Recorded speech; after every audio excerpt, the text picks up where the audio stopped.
خدا کی قسم جن داتا ولی داتا سرکار کو اس نے ملعون کہا، جس نے خواجہ اجمیری کو معاذ اللہ گستاخ کہا، جس نے کافر کہا، تکفیر کی امت مسلمہ کی، صحابہ کرام کی بےدبیاں اور گستاخیاں کی، اہل بیت اطہار کے بارے میں شیعی کوئی نہیں کے الفاظ بولے، اور نبی علیہ انبیاء کے لیے کہا کہ وہ تو اپنا پیشاب تک نہیں روک سکتے، اس طرح کی بےدبیاں اور گستاخیاں اس نے کی ہیں۔ یہ بہت زیادہ جھوٹ ان کی طرف سے بھی پھیلایا گیا اور دوسرے لوگوں کی طرف سے بھی کہ جی انجینئر صاحب ہمارے بزرگوں کو کافر کہتے ہیں، نعوذ باللہ من ذالک۔ میرے بھائی، میں نے تو اپنے سخت مخالفین کو بھی کبھی کافر نہیں کہا۔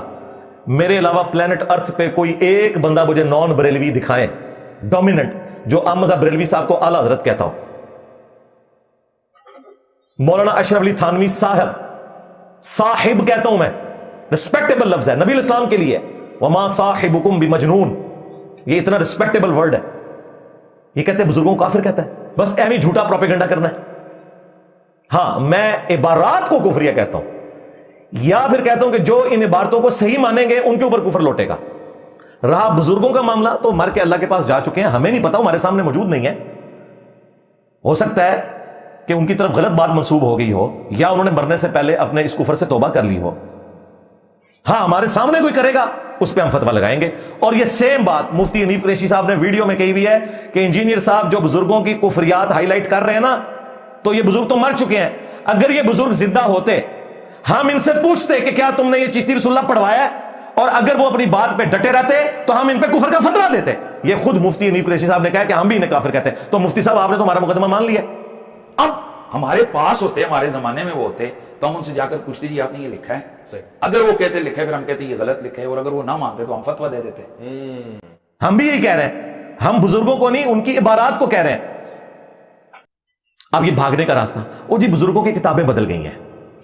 اچھا جی، یہ کب پتا چلے آپ کو کتابیں بدلی ہیں؟ کل تک تو تم لوگ مناظرے کر رہے تھے، اور وہ چھوٹو بیٹھ کے سبحان اللہ پڑھ رہا تھا چشتی رسول اللہ کے دفاع کے اوپر۔ خواجہ نے کیا فرمایا؟ سنو کہ میں کون ہوں اور کیا ہوں۔ محمد الرسول اللہ صلی اللہ علیہ وسلم کے دربار کے کمینے غلاموں میں سے ایک ہوں، کمینے غلاموں میں سے ایک ہوں، کمینے غلاموں میں سے ایک ہوں۔ آج چھوٹو کہتے ہیں کتابیں بدل گئی ہیں۔ یہ کون سا مجدد آیا جس نے تمہیں بتایا کہ تمہاری کتابیں بدل گئی ہیں؟ اور دوسری بات، یہ کتابیں پرنٹ کون کر رہا ہے؟ آج بھی پرنٹ ہو رہی ہیں۔ اور تیسری بات، تم لوگ آ کے کیپٹل سٹی میں دھرنے دیتے ہو، لاہور سے نکل کے، لاہور سے یہ چشتی رسول اللہ اور باقی ساری گستاخانہ کتابیں پرنٹ ہو رہی ہیں، ان مکتبوں کے باہر کیوں نہیں جا کے دھرنا دے کے تو ان کتابوں کی پرنٹنگ بند کرواتے؟ اس لیے کہ ان سے چندے لے کے کھا رہے ہیں۔ اگر تم مخلص ہوتے نا تو ختم نبوت پہ کام کرتے، اینٹی قادیانی نہ صرف کرتے۔ ختم نبوت پہ کام یہ ہے کہ غلام احمد قادیانی دجال کو بھی غلط کہیں گے، اور چشتی رسول اللہ اور تھانوی رسول اللہ کو بھی ہم غلط کہیں گے۔ ہاں، یہ نہیں ہے کہ ساڈا کتا کتا دے تہاڈا کتا ٹومی، ہاں ایسے نہیں ہوگا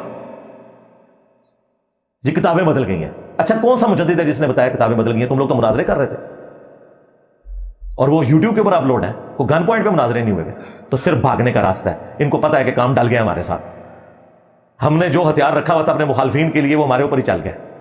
ایک چھوٹی سی پڑیا حسام الحرمین لکھ کے 1905 میں بریلویوں نے سارے فرقوں کے اوپر حکومت کی ہے، اور ہم اسی اعلیٰ حضرت کے نامکمل مشن کو آگے لے کے چل رہے ہیں۔ انہوں نے صرف اپنے مخالفین کو گستاخ ڈکلیئر کیا تھا، ہم نے ان کے بزرگوں کی بھی گستاخیاں دکھا دی۔ باقی بزرگوں کا معاملہ اللہ کے سپرد ہے، ہمیں نہیں پتا کہ وہ توبہ کر کے مرے ہیں نہیں کر کے مرے، انہوں نے لکھا تھا نہیں لکھا تھا، پرنٹ تم کر رہے ہو، تمہاری زندگی یہ کہ انہوں نے لکھا ہے، تو لو سامو پھر